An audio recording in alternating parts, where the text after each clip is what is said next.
सरकार कह रही है कि वो जवानों की औसत उम्र घटाना चाहती है और इसका मकसद अपनी सेना को ज्यादा चुस्त दुरुस्त और ज्यादा जवान बनाना है। और नौजवान चाहते हैं कि एक बार सेना में गए तो वहीं से रिटायर होकर निकले। दूसरे देशों की तुलना में देखें तो भारत में सैनिकों की औसत उम्र 33 साल बताई जाती है, जबकि अमेरिका में ये 28 साल है और इंग्लैंड में ये 30 साल है। सेना को यंग और चुस्त बनाने की बात 1985 में उठी थी, लेकिन करगिल युद्ध के बाद इस पर काफी गंभीरता से विचार हुआ। करगिल रिव्यू कमेटी की रिपोर्ट थी कि सेना को हर वक्त जवान और चुस्त दुरुस्त ही होना चाहिए और इसके लिए जरूरी है कि सैनिकों की रिटायरमेंट की उम्र कम हो। और उसी कड़ी में ही ये अग्निपथ योजना आई है और इसमें अग्निवीरों के लिए नए प्रावधान किए गए हैं, लेकिन देश के युवा कुछ और मांग रहे हैं। सरकार ने बीते एक हफ्ते में जब से इस योजना की घोषणा की, करीब 6 से 7 सुझाव या संशोधन करके इन युवाओं को समझाने की, मनाने की कोशिश की है। आज उस कोशिश का नतीजा तो ये निकला कि उपद्रव नहीं दिखाई दिया, हिंसा नहीं दिखाई दी, लेकिन आज भी जवानों के मन में, नौजवानों के मन में कई सवाल धधक रहे हैं। क्यों है ये सवाल? क्यों देश का युवा कुछ और मांग रहा है? युवा मांगे मोर, देखिए ये खास रिपोर्ट।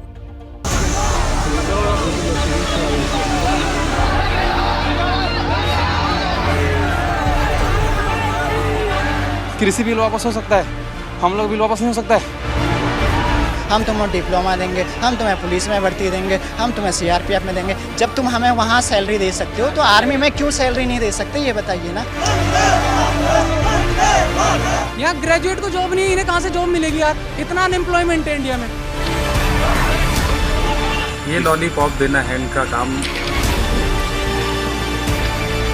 ट्रेन जल रही है, आपको दिख रहा है, इनको दिख रहा है, उनको दिख रहा है, हम लोग जिंदगी जरूर नहीं दिख रहा है। जो गुस्सा दुश्मनों पर निकलना चाहिए था वो अग्निपथ योजना के खिलाफ निकल रहा है, क्योंकि देश का युवा नाराज है।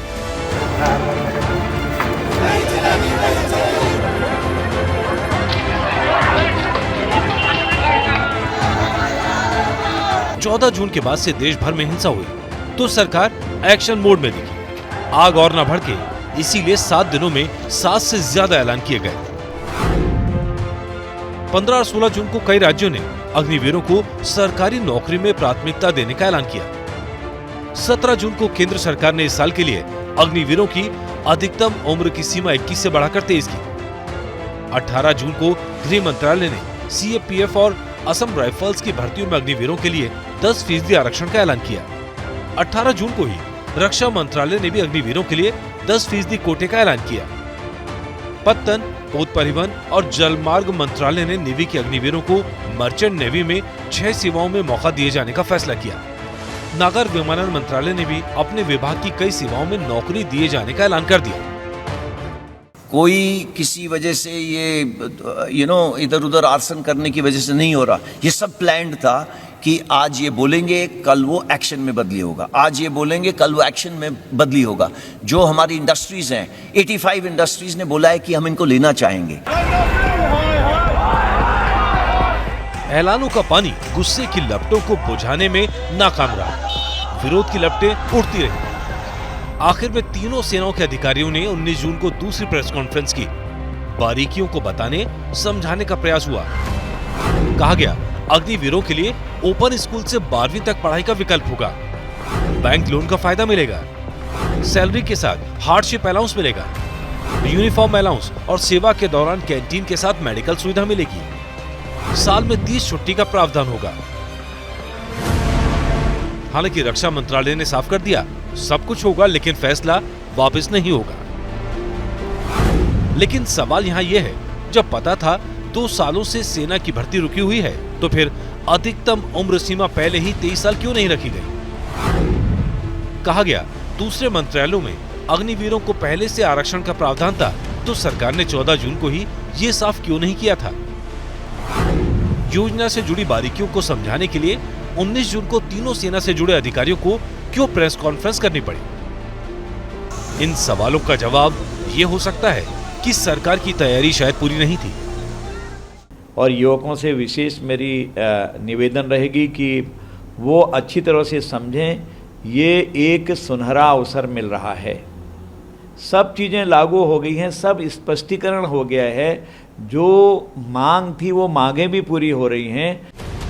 इस विवाद के बीच थल सेना ने 6 अलग अलग कैटेगरी में रिक्रूटमेंट रैलियों के लिए नोटिफिकेशन जारी कर दिया है। जुलाई में रिक्रूटमेंट रैलियों की तारीख का ऐलान होगा। ये युवा मांगे मोर। आपने देखा कि 7वें दिन आते आते नौजवानों को लुभाने की भरपूर कोशिश की गई, लेकिन नौजवान भी अपनी बात पर अड़े हुए हैं। आखिर अग्निवीर बनने से वो क्यों हिचक रहे हैं? अब जरा इसको समझिए। आंदोलन करने वाले नौजवान सेना में स्थायी नौकरी चाहते हैं, लेकिन सेना ने तय किया है कि वो 4 साल की ही नौकरी होगी। उसमें केवल 25% तक जवानों को ही परमानेंट होने वाली पुरानी स्कीम में जाने का मौका मिलेगा। नौजवान पेंशन चाहते हैं, यानी एश्योरेंस चाहते हैं कि रिटायरमेंट के बाद भी उनका परिवार चलता रहेगा, लेकिन सरकार ने तय कर दिया है कि अग्निवीर को पेंशन नहीं मिलेगी। अग्निवीरों को कैंटीन की सुविधा सिर्फ 4 साल तक मिलने की बात की गई है, उसके बाद नहीं मिलेगी। जबकि आम सैनिक जब रिटायर होता है करीब 20, 25, 30 साल की नौकरी के बाद, तो आजीवन उसको कैंटीन की सुविधा मिलती है। वैसे ही मेडिकल की सुविधा भी नौकरी के 4 साल के दौरान ही मिलेगी, उसके बाद नहीं मिलेगी। जबकि आम सैनिकों को, अफसरों को ये मिलती है। पहले सैनिकों को साल में 90 दिन की छुट्टियां मिलती थी, लेकिन 4 साल वाले अग्निवीरों को 30 दिन की छुट्टियां ही मिलेंगी। और अगर इस दौरान कोई अग्निवीर जवान शहीद हो गया तो उसे भी पेंशन नहीं मिलेगी, बल्कि सिर्फ 1 करोड़ रुपए उसके परिवार को दिए जाएंगे। वैसे ही किसी अग्निवीर को दिव्यांग होने पर पेंशन नहीं मिलेगी, बल्कि दिव्यांगता के आधार पर 15 से 44 लाख रुपए की एकमुश्त राशि मिल जाएगी।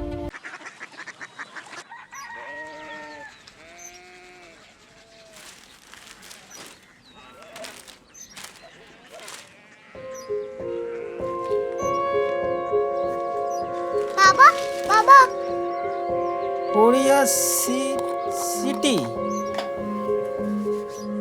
जानी ना।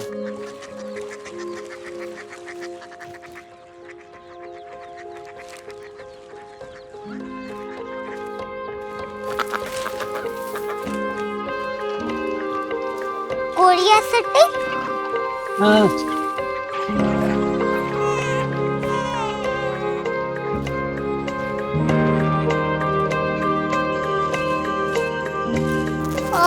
कोरिया सिटी कहाँ पे है? शहर अंग्रेजी लगे हैं।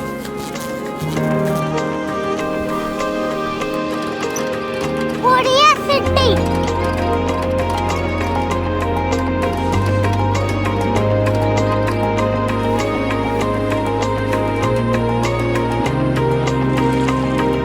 वो बहुत दूर है।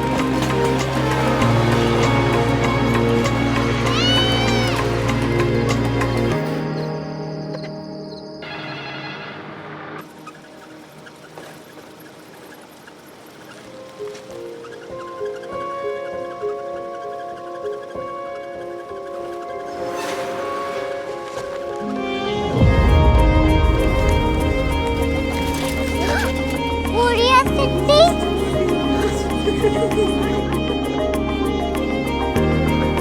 दुनिया को कुछ लोग बड़े होते हैं। कोरिया सिटी कहाँ है? प्रोफेसर साहब को पता होगा। हो, ये छोटा वाला ग्लोब लगता है और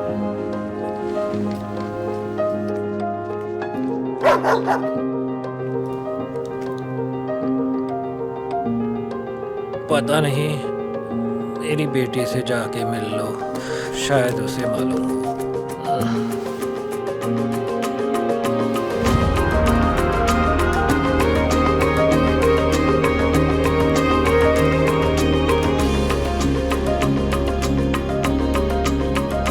हाय, बाबा ने भेजा है। Come here. Korea city Korea city नहीं, क्यूरियोसिटी। वो क्या? That's what brought you here. जो तुम्हें यहाँ तक ले आया। क्यूरियोसिटी